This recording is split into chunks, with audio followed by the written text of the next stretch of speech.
आचार्य बाळशास्त्री जांभेकर.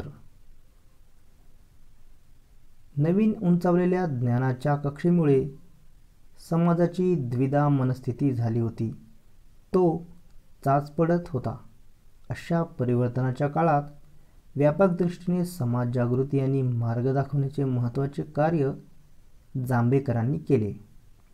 आचार्य बाळशास्त्री जांभेकरांचा जन्म रत्नागिरी जिल्ह्यातील राजापूर तालुक्यातील पोंभुर्ले येथे 6 जानेवारी 1812 रोजी झाला. सध्या हे ठिकाण सिंधुदुर्ग जिल्ह्यातील देवगड तालुक्यात आहे. त्यांना कुशाग्र बुद्धिमत्तेची देणगी मिळालेली होती.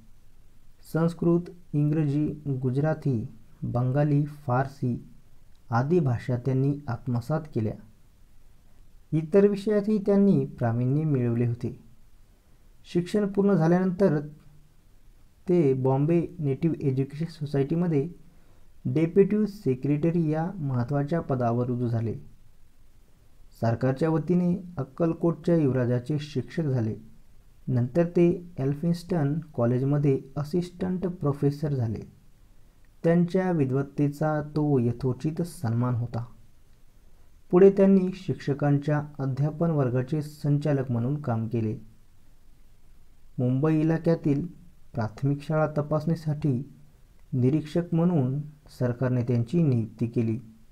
वेगवेगळ्या पदांवर कार्य करत असतानाच इतिहास संशोधन, शिलालेख वाचन, ताम्रपटांचा शोध यामध्ये ज्ञान संपादन केले.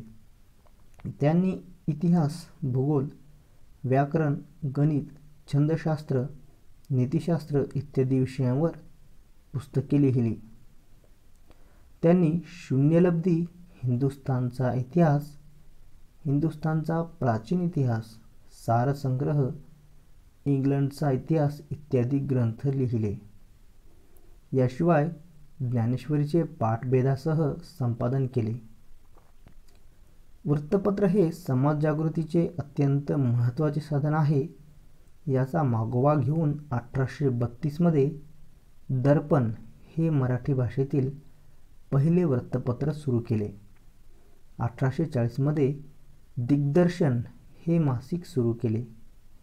आद्य सुधारक, मराठी वृत्तपत्राचे जनक, आद्य इतिहास संशोधक, सुधारणावाद्यांचे प्रवर्तक, शिक्षणतज्ज्ञ, श्रेष्ठ पत्रकार, एक व्यवहारवादी सुधारक म्हणून जांभेकरांचा सन्मान केला जातो.